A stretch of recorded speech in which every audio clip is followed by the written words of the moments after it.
अस्सलाम वालेकुम।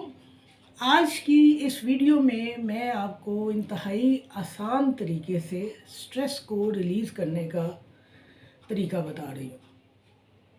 जब हम स्ट्रेस लेते हैं तो हमारे अंदर स्ट्रेस हार्मोन जो हैं वो बनना शुरू होते हैं। हमारे अंदर कॉर्टिसोल हार्मोन जो है उसकी प्रोडक्शन ज़्यादा हो जाती है और हमारे बहुत सारे फंक्शन जो है इम्पेयर्ड हो जाते हैं। क्यों? बॉडी के दूसरे सारे हार्मोन जो हैं, जो फंक्शन हैं, वो इस एक बड़े हुए हार्मोन को कंट्रोल करने में लग जाते हैं। कार्टिसोल जो है इसको नॉर्मली स्ट्रेस हार्मोन भी कहा जाता है। तो जब हम स्ट्रेस लेते हैं तो हमारे सामने जो चीज़ें आती हैं वो एक तो ये कि हम एंग्जाइटी का शिकार होते हैं, चिड़चिड़े होना शुरू हो जाते हैं और हैरत अंगेज़ तौर पर आपको ये बात सुनकर हैरानी होगी, हमारा वज़न जो है वो ज़्यादा होना शुरू हो जाता है, सर में दर्द रहना शुरू हो जाता है और हमारे बॉडी के दूसरे फंक्शंस भी जो हैं वो इम्पेयर्ड हो जाते हैं। आज मैं आपको एक इंतहाई आसान तरीका बता रही हूँ कि जब कभी भी आपके अंदर स्ट्रेस पैदा हो, एंग्जाइटी पैदा हो, आप डिप्रेशन की हालत का शिकार हैं, तो आपने करना क्या है। आपको पता चल जाता है कि आप स्ट्रेस में आ रहे हैं और आपके ज़हन के ऊपर दबाव पड़ रहा है और आप जो हैं गुस्से का शिकार हो रहे हैं या इरिटेबिलिटी का शिकार हो रहे हैं, तो आपने फ़ौरी तौर पर चलना शुरू कर देना है। अगर आप मर्द हैं तो घर से बाहर निकल जाइए और चलना शुरू कर दीजिए। अगर आप खातून हैं तो आप जो हैं अपने घर में चलना फिरना शुरू कर दीजिए।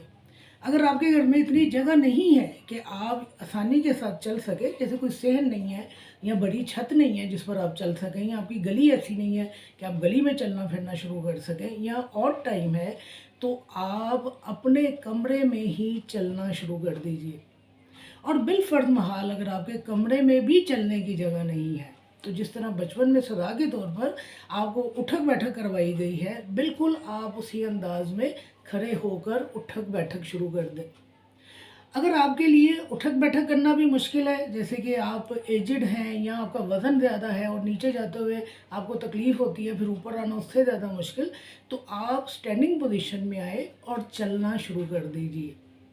हम खड़ी हालत में भी वॉकिंग पोजीशन में आते हैं और हम खड़ी हालत में जॉगिंग पोजीशन में भी आते हैं। तो आप खड़े हो जाइए और अपने पैरों को उठाइए इस तरह के जैसे आप चल रहे हैं। खड़े खड़े आपने चलना है और खड़े खड़े ही आपने जॉगिंग वाली मूवमेंट बनानी है और जॉगिंग शुरू कर देनी है। जब आप वॉक करते हैं, अपनी बॉडी को हरकत देते हैं, तो आपके अंदर स्ट्रेस जो है, एंग्जाइटी जो है वो कम होना शुरू हो जाती है। कॉर्टिसोल के लेवल्स जो हैं वो कम होना शुरू हो जाते हैं और आप रिलैक्स होना शुरू हो जाते हैं।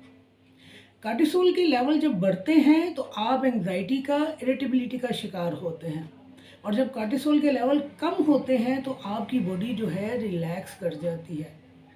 याद रखिए कि जब भी हमारे बॉडी के अंदर कॉर्टिसोल हार्मोन बनता है तो ना सिर्फ ये कि हम स्ट्रेस की हालत में आते हैं, हमारा वज़न ज़्यादा होना शुरू हो जाता है।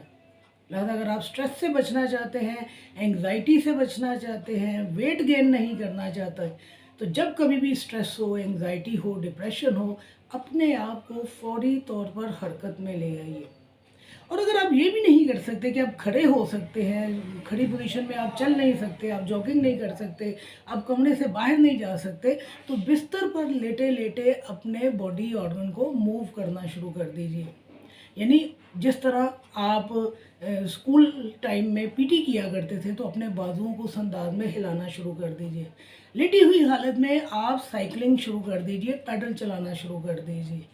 जैसे आप हरकत में आएंगे, जैसे ही हरकत शुरू होगी, स्ट्रेस लेवल जो है वो कम होना शुरू हो जाएंगे और आप रिलैक्स होना शुरू हो जाएंगे।